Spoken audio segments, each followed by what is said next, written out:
Buying price 277 rupees है। दो इनका बड़ा इंटरेस्टिंग से सवाल होता है, आज भी वही सवाल बचा। 2040 तक वो निवेशित रहना चाहते हैं, बहुत ही लॉन्ग टर्म इन्वेस्टर है, आपसे राय मांग रहे हैं क्या करना चाहिए? जी, लॉन्ग टर्म में ये दोनों स्टॉक डेफिनेटली अच्छा परफॉर्म कर सकते हैं। लॉन्ग टर्म में काफी अच्छी वेल्थ क्रिएशन होती है स्टॉक्स में, क्योंकि ओवरऑल मार्केट वैल्यूएशन इंक्रीज होता है, कंपनी के वैल्यूएशन इंक्रीज होते हैं। और जब आपका इतना लंबा व्यू है तो आपको सिर्फ एक सही स्टॉक खरीदना है और होल्ड रखना है। डेफिनेटली लॉन्ग टर्म में काफी अच्छा पैसा बन सकता है। क्योंकि इनका व्यू जो है वो अगले 15 सालों का है, तो आपको अगर रिकमेंड करना हो मनीष किसी को 15 साल के लिए पोर्टफोलियो, तो आपके पोर्टफोलियो में कौन से स्टॉक्स होंगे? जी, मुझे लगता है एक रिकवरिंग सेक्टर जो कि आईटी सेक्टर है, जिसमें पिछले 3-4 साल से हमें कोई ज्यादा रिटर्न देखने मिला नहीं है।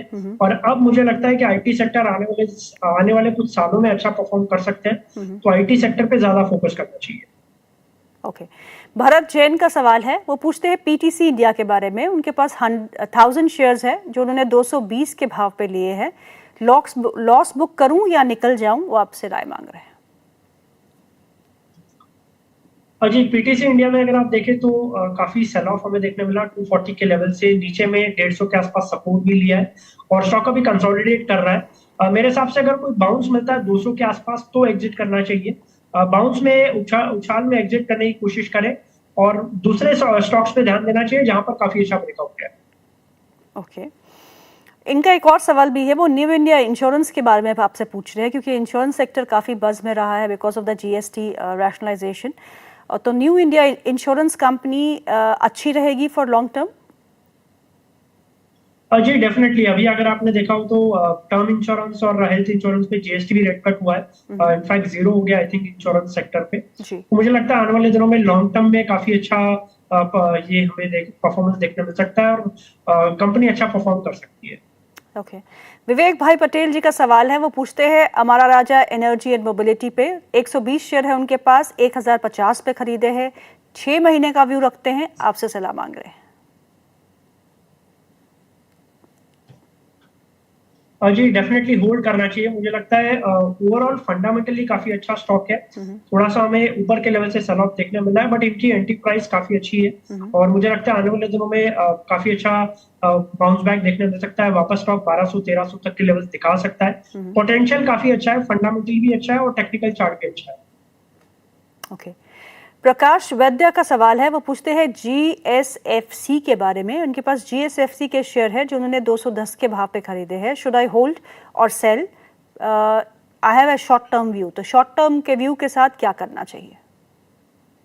जी, शॉर्ट टर्म व्यू है तो मेरे हिसाब से एग्जिट करना चाहिए। स्टॉक कंसोलिडेट कर रहा है, कोई मेजर ब्रेकआउट नहीं है यहाँ से और कोई मेजर ब्रेकडाउन भी नहीं है, एक रेंज में फंसा हुआ है स्टॉक। तो जब ऐसा रेंज में फंसा होता है तो फिर डेफिनेटली अगर आपका कोई शॉर्ट टर्म व्यू है तो एग्जिट करने की राय, निकल जाना चाहिए। और जीएमडीसी पे क्या राय है आपकी?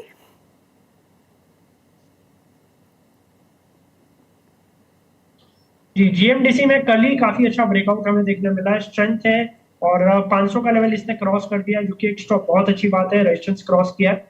आने वाले दिनों में 600-650 तक के लेवल देखने मिल सकते हैं और 1-2 महीने का व्यू के लिए डेफिनेटली काफी अच्छा ब्रेकआउट लग रहा है।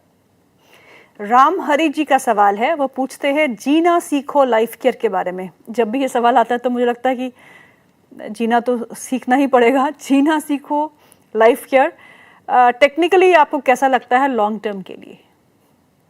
Did you get the stock? जी, काफी ज्यादा ओवर स्ट्रेच मूव हो चुका है स्टॉक में। मुझे लगता है आने वाले दिनों में प्रॉफिट बुकिंग हमें देखने मिल सकती है ये स्टॉक में, तो थोड़ा सा कॉशियस होना चाहिए। जिस तरीके से ये स्टॉक ने रन अप दिखाया है उतना ही लेवल पे फॉल भी हमें देखने मिल सकता है, बिकॉज ओवर स्ट्रेच है। वापस 500-600 के आसपास मिलता है तो वहां पर कुछ एंट्री बनाई जा सकती है। ओके। राजू कुमार प्रसाद जी का सवाल है, वो पूछते हैं सम्मान कैपिटल के बारे में और जी एंटरटेनमेंट के बारे में। 2 स्टॉक्स हैं उनके पास। सम्मान capital by price is 145, 2000 shares है उनके पास, और जी एंटरटेनमेंट 125 पे लिया है, 5000 शेयर है क्वांटिटी। आपसे जानना चाहते हैं दोनों में लॉन्ग टर्म के लिए टारगेट्स क्या होंगे और स्टॉप लॉस क्या रखने चाहिए? जी से एग्जिट करने की राय होगी। जी में मुझे स्ट्रेंथ नहीं लगता। सम्मान कैपिटल में डेफिनेटली स्ट्रेंथ है और ये ब्रेकआउट लेवल के आसपास है। मुझे लगता है इसमें ब्रेकआउट अगर होता है तो वापस 160 170 तक जा सकता है। ओके, विनीता गुप्ता जी का सवाल है, वो पूछती हैं short term targets for Transrail, MosChip and EPACK durables, तीनों पे शॉर्ट टर्म टारगेट क्या होंगे? Transrail, MosChip and EPACK durables. जी, ट्रांस रेल में मुझे लगता है 550 तक शॉर्ट टर्म टारगेट पॉसिबल है। ओके, ई पैक ड्यूरेबल से एग्जिट कर लेना चाहिए, इसमें ब्रेकडाउन है, नीचे जाने के चांसेस ज्यादा है। ओके, एंड और मॉस्चिप? एक और स्टॉक कौन सा था? मॉस्चिप, ये तो सेमीकंडक्टर का किंग है, मतलब एक महीने में 60% 65% की जंप। इसमें काफी अच्छा ब्रेकआउट है, इसमें स्ट्रेंथ है, मुझे लगता है इसमें बने रहना चाहिए। आने वाले दिनों में थोड़ा सा लंबा व्यू है, थोड़ा सा लंबा व्यू अगर रखे तो आने वाले दिनों में 300 350 तक के लेवल्स भी देखने मिल सकते हैं। ओके, अगला सवाल जो है वो है दिलीप व्यास का, वो पूछते हैं राजू इंजीनियर्स के बारे में। राजू इंजीनियर्स 95 की बाइंग है, 50 शेयर्स है, शॉर्ट टू मीडियम टर्म का टारगेट क्या रह सकता है, आपसे पूछ रहे हैं। 50 की बाइंग है और 98 पे चल रहा है, तो पहले बहुत अच्छे प्रॉफिट में है। जी, प्रॉफिट में निकल जाना चाहिए, प्रॉफिट बुक कर लेना चाहिए, क्योंकि चार्ट पे कोई बहुत ज्यादा स्ट्रेंथ नहीं है, आज ऊपर है फिर भी कोई ब्रेकआउट लेवल नहीं है, कोई मतलब टेक्निकल फॉल आया था उसका सिर्फ एक बाउंस है हमें देखने मिल रहा है। तो स्टॉक में वैसे चार्ट पे कोई दम नहीं है, तो एग्जिट कर लेना चाहिए। अगला सवाल जो है, नाम नहीं लिखा, वो ओएनजीसी के बारे में पूछते हैं, वो एवरेजिंग करना चाहते हैं, तो पूछ रहे हैं आपसे एवरेजिंग किन लेवल्स पे करनी सही रहेगी? जी, एवरेजिंग के लिए 220 के आसपास लेवल काफी अच्छा आता है, ओएनजीसी में 220 के आसपास काफी अच्छा सपोर्ट है। अभी फिलहाल 231 के आसपास चल रहा है, आने वाले दिनों में मिल सकता है 220 के आसपास। ओवरऑल लंबा व्यू अगर रखेंगे तो अच्छा पैसा बन सकता है। ओके, अगला सवाल है, नाम नहीं लिखा, मॉयल पे सवाल है। मॉयल उनके पास 400 का एवरेज प्राइस पे उन्होंने एक्यूमुलेट किया है, पूछते हैं कब बाइंग प्राइस ये है, एवरेज अच्छा 400 का बाइंग प्राइस है, एवरेज कब करे, प्लीज गाइड। तो जी, मेरे हिसाब से अभी फिलहाल इनको वेट करना चाहिए, स्टॉक में 360 के ऊपर अगर निकलना स्टार्ट हो तब इसमें वापस एवरेज करना चाहिए। अभी चार्ट पे कोई मोमेंटम नहीं है, कोई स्ट्रेंथ नहीं है, एक रेंज में फंसा हुआ है। 360 के ऊपर वापस ब्रेकआउट दे सकता है और फिर 450 तक के लेवल्स देखने मिल सकते हैं। ओके, विनय कुमार सिंह जी का सवाल है, वो पूछते हैं रेमंड को लेकर। रेमंड के उनके पास 110 शेयर है जो उन्होंने 960 रुपए पे खरीदे हैं, आपसे राय मांग रहे हैं। और जी, डेफिनेटली होल्ड करने की राय, ब्रेकआउट है, मुझे लगता है आने वाले दिनों में और अपसाइड लेवल्स देखने मिल सकते हैं। अच्छा एंट्री प्राइस है, अच्छा एंट्री लेवल है, अच्छा ब्रेकआउट स्टॉक है, होल्ड करने की राय। ओके, अगला सवाल, नाम फिर नहीं लिखा, please I will request you, जब भी आप अपना सवाल भेजें तो नाम जरूर लिख के भेजें, क्योंकि नाम जब होता है तो then there is a connect, आप भी मिस नहीं करेंगे और हमको भी सही लगेगा। पॉली मेडिकेयर के बारे में है, पॉली मेडी शेयर्स है उनके पास, नहीं, क्या वो बाय कर सकते हैं फॉर लॉन्ग टर्म? आप प्लीज एडवाइस कर दिएगा। जी, मेरे हिसाब से इसमें चार्ट स्ट्रक्चर वीक है, वेट करना चाहिए, करंट लेवल पे नहीं लेना चाहिए, ब्रेकडाउन हमें देखने मिल रहा है। और मेरे हिसाब से 2000 के ऊपर अगर सस्टेन करता है तो फिर इसमें फ्रेश ब्रेकआउट देखने मिल सकता है, तो करंट लेवल पे बाय नहीं करना चाहिए। चार्ट पे कुछ ब्रेकआउट आता है तो फिर हमें इसमें एंट्री बनानी चाहिए। ओके, अक्षय शर्मा जी का सवाल है, वो पूछते हैं इटर्नल के बारे में। वो कहते हैं इटर्नल को बाय या सेल की राय, आपकी क्या राय है? What is your view on eternal? क्या हमको प्रॉफिट बुक करके निकल जाना चाहिए, निवेशित रहना चाहिए, या नहीं खरीद करनी चाहिए? So what is your view? जी, मेरे हिसाब से प्रॉफिट बुक करना चाहिए। मुझे लगता है ओवर स्ट्रेच मूव ऑलरेडी आ चुका है, वापस ये स्टॉक 310 305 तक के लेवल्स दिखा सकता है, तो प्रॉफिट बुक करने की राय। ओके, सोमन का सवाल है, वो पूछते हैं एबीएफआरएल के बारे में। एबीएफआरएल में क्या अभी एंट्री कर सकते हैं, आपकी राय? जी, मेरे हिसाब से एंट्री कर सकते हैं, बट थोड़ा सा स्ट्रिक्ट स्टॉप लॉस के साथ एंट्री करना चाहिए। 83 रुपीज का स्ट्रिक्ट स्टॉप लॉस होना चाहिए, 88 का प्राइस चल रहा है और मुझे लगता है ब्रेकआउट के आसपास है, अगर ब्रेकआउट दे देता है तो वापस 100 110 तक के लेवल्स दिखा सकता है। पिंकी का सवाल है, पूछते हैं क्या हम बिटकॉइन खरीद लें? आपकी क्या राय होगी मनीष? जी, बिटकॉइन अगर आपका लॉन्ग टर्म व्यू है तो डेफिनेटली खरीद सकते हैं। फिलहाल उसमें ट्रेडिंग अवॉइड करना चाहिए क्योंकि काफी वोलेटिलिटी है। ओके। राहुल देव का सवाल है, वो पूछते हैं कैनरा बैंक के बारे में, और कैनरा बैंक उनके पास 1800 शेयर्स है जो उन्होंने 118.15 रुपये में खरीदे हैं ऑन एन एवरेज। तो आपसे जानना चाहते हैं कि क्या करना चाहिए?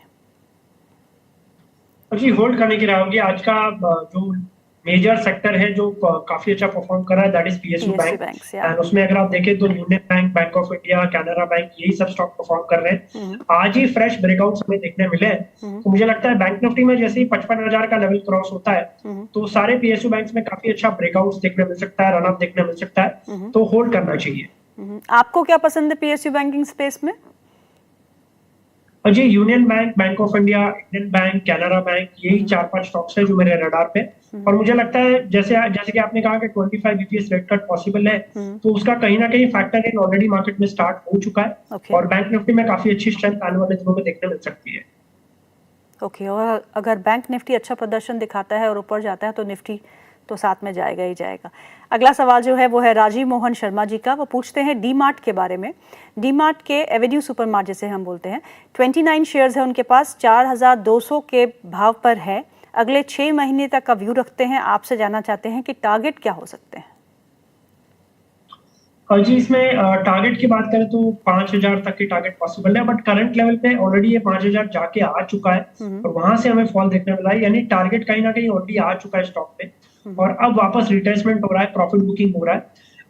अगर इनको वापस 5,000 के टारगेट के लिए ये करना है तो वेट करना पड़ेगा एटलीस्ट 2-3 महीना, क्योंकि चार्ट स्ट्रक्चर उतना अभी स्ट्रॉन्ग नहीं लग रहा है। मुझे लगता है 2-3 महीना कंसोलिडेट करके फिर वापस ये 5,000 तक के लेवल दिखा सकता है। ओके। पिनाकी का सवाल है, वो पूछते हैं सेनको गोल्ड के बारे में, क्योंकि गोल्ड के दाम जो है वो रॉकेट हो चुके हैं, ऑल टाइम हाई के आसपास ही अभी कामकाज हो रहा है इंटरनेशनल मार्केट्स में, और डोमेस्टिक मार्केट में 1,10,000 पर प्रति 10 ग्राम तो पार हो ही चुका है। सेनको गोल्ड में क्या करना चाहिए? जी, ओवरऑल अगर आप देखें रेंज में फंसा हुआ है, 380 के आसपास चल रहा है और पिछले 6 महीने से स्टॉक में कोई बहुत ज्यादा बड़ा मूव नहीं है। मुझे लगता है ये स्टॉक से एग्जिट करके इससे अच्छा आप गोल्ड ईटीएफ बाय करें तो वो ज्यादा बेटर है। गोल्ड ईटीएफ में अच्छा परफॉर्मेंस हमें देखने मिलता है और ये स्टॉक में ओवरऑल रेंज में फंसा हुआ। ओके। दीपक जी पूछते हैं गेल पे आपका क्या नजरिया बन रहा है, can we buy it now? जी, मेरे हिसाब से अवॉइड करना चाहिए। आज भी अगर आप देखें आज के मार्केट में भी स्टॉक परफॉर्म नहीं कर रहा और कहीं ना कहीं डेली चार्ट पे क्लियरली लोअर हाई लोअर लो फॉर्मेशन है, डाउन ट्रेंड है और मुझे लगता है आने वाले दिनों में वापस ये 150-160 तक के लेवल दिखा सकता है, तो ये स्टॉक से दूर रहना चाहिए। निधि का सवाल है, वो पूछती है वोडाफोन आइडिया के बारे में, क्योंकि बहुत सारी खबरें वोडाफोन आइडिया पे निकल के आ रही है। एक बार फिर उन्होंने कोर्ट को अप्रोच किया है for AGR dues. Vodafone Idea उनकी खरीद है 11 रुपए की और उससे बहुत नीचे आ चुका है स्टॉक। आपसे जानना चाहते हैं कि क्या करना चाहिए? मैं तो सलाह करूंगा कि बाउंस में एग्जिट करने की राय होगी। काफी सारे अच्छे ब्रेकआउट वाले स्टॉक्स है, ये पेनी स्टॉक से थोड़ा दूर रहना चाहिए। आईटी सेक्टर में काफी अच्छा ब्रेकआउट है, पीएसयू बैंक्स में काफी अच्छा ब्रेकआउट है, तो वहां पर अगर आप ध्यान तो ज्यादा अच्छा पैसा बन सकता है। जी।